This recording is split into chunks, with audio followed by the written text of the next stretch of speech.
नमस्कार, स्वागत है आपका हमारे YouTube चैनल लक्ष्य शूटर्स में। मैं लक्ष्य यागी आप सभी का अपने YouTube परिवार लक्ष्य शूटर्स में स्वागत करता हूं। आज का जो हम लोगों का सेशन है वो पॉलिटिकल साइंस के लिए है, जिस चैप्टर का नाम है लोकतंत्र के परिणाम। इस चैप्टर को हम लोग आज कवर करेंगे और इसमें जितने भी पढ़ाई हुआ है वो सभी एग्जाम के पॉइंट ऑफ व्यू से हैं, ठीक है। तो इस चैप्टर को पूरा जरूर देखिएगा।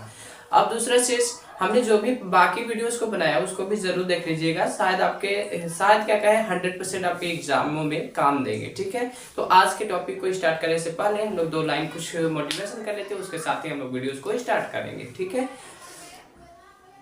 आप हमसे बेवफाई कीजिए कोई बात नहीं, आप हमसे बेवफाई कीजिए कोई बात नहीं, हम तो पहले से आपकी मोहब्बत में फिदा है। और इसके साथ ही हम लोग आज से लोकतंत्र के परिणाम के चैप्टर को स्टार्ट करते हैं। इससे पहले मैं आपसे बात कर लूं, सबसे पहले मैं बात जैसे करता हूं कि आपके चैप्टर का यानी लोकतंत्र के बारे में। लोकतंत्र है क्या चीज, यानी अगर मैं लोकतंत्र को डिफाइन करूं तो लोकतंत्र का मतलब होता है, इंग्लिश बोले तो डेमोक्रेसी, और डेमोक्रेसी का मतलब होता है for the people, by the people end of the people. मतलब लोगों का या फिर जनता का जनता के लिए चुना हुआ प्रतिनिधि लोकतंत्र कहलाता है। यानी मीन्स कहने का मेरा मतलब है कि लोकतंत्र में लोग अपने राजा को स्वयं चुनते हैं और वही चुनकर भेजते हैं, ये हमारा लोकतंत्र है। दूसरा चीज, लोकतंत्र हमारा सब जगहों से अच्छा होता है, बेटर होता है, चाहे आप कह सकते हैं कि सैन्य शासन हो या फिर मतलब कोई और शासन हो, ठीक है। अब ये चीज जो हमारा लोकतंत्र है वो सबसे बेटर होता है, क्योंकि यहाँ पे कोई अपना मनमानी नहीं कर सकता है, चाहे वो कैसा भी मतलब कर सकते हैं, कितना भी अपने आप को बड़ा क्यों ना मानता हो, बट यहाँ पे मनमानी नहीं कर सकता है। यहाँ पे जो स्रोत होता है शक्ति का वो किसके पास होता है, तो जनता के पास होता है।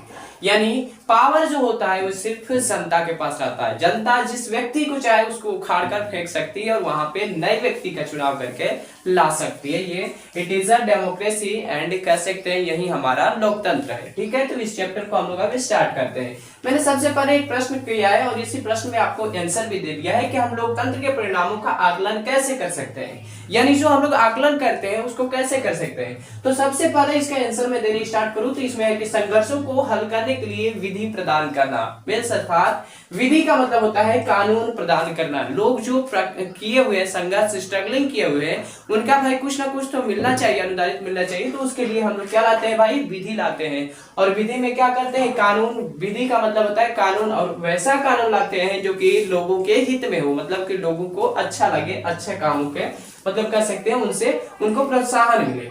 दूसरा इसमें आता है नागरिकों के बीच समानता को बढ़ावा देना, यानी कि नागरिक के बीच में हर व्यक्ति की समानता होती है। जैसे हम लोग अपने भारत में ही देखिए तो यहाँ पे क्या है, लोग कह सकते हैं कि हर जाति का सम्मान करते हैं। यहाँ पे ना कोई नीचे देखता है ना कोई ऊपर देखता है, देखते हैं। फॉर एग्जाम्पल आप देख सकते हैं किसी पर्व को अच्छे से धूम धड़ाके से लोग मनाते हैं, ठीक है। तो ये भी चीज हमें कहाँ से मिलता है, हमारे लोकतंत्र से मिलता है। अगर लोकतंत्र ना रहे तो कोई भी व्यक्ति, जैसे मान लो जहाँ पे एकल मतलब कर सकते हैं कि शासन, ये मतलब कर सकते हैं कि जैसे कोई शासन है जहाँ पे सैनिक शासन चलता है, वो अपने मर्जी से लोगों के साथ व्यवहार कर सकता है या फिर मतलब रह सकता है, ठीक है। तो अगला देखो, अगला हमारे पास है निर्णय लेने की गुणवत्ता में सुधार करता है। निर्णय लेने की गुणवत्ता में सुधार का मतलब बाबू क्या है, तो यहाँ पे निर्णय लेने से पहले हम लोगों को कई स्टेजों से पार होकर जाना पड़ता है। इसलिए दूसरा चीज, यहाँ पे कई लोग बैठे रहते हैं जो अगर निर्णय न दे तो आपका कानून पास नहीं माना जाएगा। इसका मतलब है कि यहाँ पे ये भी मान सकते हैं भैया कि ये हमारे लिए अच्छा है, मतलब कि कह सकते हैं कि बहुत ही सुंदर है। यानी कि भाई ये इसमें क्या है, इसमें निर्णय लेने के लिए लोग क्या करते हैं, यहाँ पे मतलब कह सकते हैं कई लोगों की बैठक होती है। जैसे अगर मैं कह दूं कि एक विधि को पास करने में ही कम से कम मिनिमम आपके पार्लियामेंट की आवश्यकता पड़ जाती है, और पार्लियामेंट में 3 लोग हो जाते हैं, लोकसभा, राज्यसभा, राष्ट्रपति या फिर जिसको कहते हैं हम लोग प्रेसिडेंट, ठीक है। तो अब देखो इन तीनों से पास होकर जाएगा, और इसमें भी एक लोग नहीं बैठे रहते, इसमें भी कई लोग बैठे रहते हैं भाई। एक तो राष्ट्रपति अकेला सिर्फ रहता है, नहीं तो इन दोनों सदनों में कई लोग बैठे रहते हैं। तो भाई जैसा मत होगा उसी के अनुसार क्या होगा, कानून को पास माना जाएगा। यानी अर्थात मैं कह सकता हूँ कि निर्णय लेने की जो गुणवत्ता है वो बेटर होगी, ठीक है।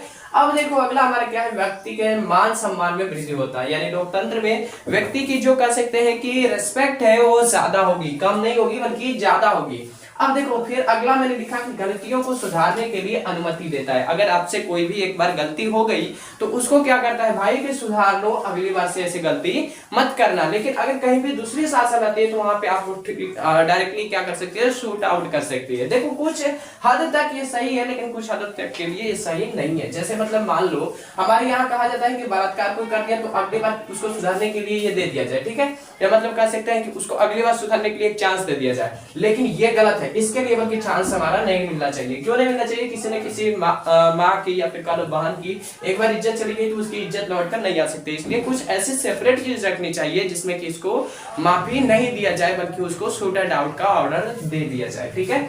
अगला देखो लोकतंत्र के परिणाम यानी कि लोकतंत्र के रिजल्ट के बारे में इसमें देखेंगे। तो पहला इसमें हो जाता है उत्तरदायी, यानी कि जो भी रहेगा वो कैसा रहेगा, उत्तरदायी रहेगा, जवाबदेही होगा और वैध शासन होगा। वैध शासन करने का मतलब है कि लोगों के द्वारा चुन कर आया हुआ प्रतिनिधि रहेगा। ऐसा नहीं है कि मेरा मन किया मैं डायरेक्टली गया और यहाँ पे सदन है, सदन में जाकर बैठ गया और मैंने कानून पास कर दिया, नहीं हो सकता, ठीक है। अगला देखो, अगला हमारा आता है आर्थिक समृद्धि और विकास, मतलब कि पैसे के लिए भी एक बात करेंगे। देखो भाई अगर मैं इसमें बताऊं पैसे के रिलेटेड बात बताऊं तो लोकतंत्र में थोड़ा पैसे की तंगी रहती है। मतलब कहने का है कि लोकतंत्र में मैं कह सकता हूं आपको कि जो लोकतंत्र होता है इसमें थोड़ा पैसे की रिफंडिंग में थोड़ा दिक्कतें आती हैं, जबकि बाकी जो सरकारें होती है उनमें पैसा की कोई दिक्कत नहीं होती है। यानी अब देखो असमानता और गरीबी में कमी, ठीक है, यहाँ पे ये चीज तो प्रायोरिटी रखा जाना चाहिए कि मतलब कि असमानता ना हो, मतलब किसी व्यक्ति से समान व्यवहार किया जाए और उनके अंदर अगर गरीबी है तो उसको भी कम किया जाए, ठीक है। तानाशाही शासन लोकतंत्र के मामले में आगे दिखता है, मतलब दिखता है, होता नहीं है। सच में अगर कहा जाए तो होता नहीं है, दिखता है। भाई अगर जैसे मानो तानाशाह में अकेला मैं हूं, मेरे पास सब पावर है तो मैं क्या करूंगा, आपको तानाशाह बनाऊंगा, मतलब मेरा तानाशाह सरकार रहेगी। तानाशाह में होता क्या है भाई, आप कुछ भी मेरे पास आएंगे तो मैं अपने सही निर्णय ले लूंगा। अगर सही रहे, मुझे सही निर्णय लेना, गलत निर्णय लेना, इस चीज को मुझे दिखना ही नहीं है। जो चीज मैंने निर्णय लिया वो सही हो गया, ठीक है। अगला देखो, सरकार का प्रारूप किसी देश की आर्थिक समृद्धि को निर्धारित करने वाला अकेला कारक नहीं है, इसके पीछे कई कारक है, जैसे जनसंख्या यानी जिसको मैंने लिखा है पॉपुलेशन, और देश की सहायता भी इसकी जवाबदेही होती है। चलिए तो अब हम लोग इसमें देखते हैं कि लोकतंत्र में सामाजिक विविधता का आवास कैसे हो जाता है। सबसे पहला तो बात करेंगे प्रजातंत्र। प्रजातंत्र यानी कि लोकतंत्र वही चीज होता है, प्रजातंत्र या फिर जनता तंत्र या फिर लोकतंत्र, तीनों एक ही चीज है, अलग अलग नहीं होता है। प्रजातंत्र का भी मतलब होता है वैसी सरकारें जहां पे प्रजा ही काम करे, यानी कि किसी को यदि चुनकर बैठा रहा हो तो इसका मतलब मेरा ही आदमी होगा ना, तो वही हो जाता है हमारा प्रजातंत्र। अब देखिए इसमें होता सामाजिक विविधता का आवास क्या होता है, बहुमत को हमेशा अल्पमत के साथ काम करने की आवश्यकता होती है। इसमें देखोगे कि एक साइड में जीता हुआ मेंबर रहता है, वर्ग करते रहता है, और दूसरे साइड में इसके विरोधी भी, अपोजिट साइड में जो हारे हुए होते हैं वो भी रहते हैं, ताकि सरकार सामान्य दृष्टि का प्रतिनिधित्व करने के लिए कार्य करे। मतलब कोई भी व्यक्ति ऐसा कदम ना उठा दे जिससे कि यहाँ का कोई भी एक्सप्लॉइटेशन हो जाए, मतलब विवाद हो जाए, ठीक है, ऐसा कुछ भी नहीं कर सकते हैं। अगला इसमें है कि बहुमत से शासन का अर्थ है कि प्रत्येक निर्णय के मामले में या प्रत्येक चुनाव के मामले में अलग अलग व्यक्ति और समूह में बहुमत बना सकते हैं। मतलब कि हर व्यक्ति को क्या करना चाहिए भैया, यहाँ पे एक मतलब समानता दिखाना चाहिए और बहुमत दिखाना चाहिए, ठीक है। अगला देखो, नागरिकों की गरिमा और आजादी। इस चीज में यानी कि हम कह सकते हैं कि लोकतंत्र में हमें जो व्यक्ति होते हैं, जो नागरिक होते हैं, जो सिटीजन होते हैं, उनको क्या मिलता है भैया, समानता मिलती है, आजादी मिलती है, उनका प्रतिष्ठा मिलता है, ठीक है। अब देखो प्रतिष्ठा में भी महिलाओं की समानता होनी चाहिए और फिलहाल हो भी रही है, देख रहे हैं हर क्षेत्र में महिलाएं होती हैं अभी प्रेजेंट टाइम में, पहले नहीं होती थी लेकिन अभी इनका बढ़ावा मिल रहा है। फिर इसमें देखिए जातिगत जो असमानता है, इस असमानता को भी हमें खत्म करना चाहिए और खत्म करके यहाँ पे कह सकते हैं कि समानता ला देना चाहिए। तो इस चैप्टर में यानी लोकतंत्र के परिणाम में भी ये चैप्टर हमने कंप्लीट कर दिया।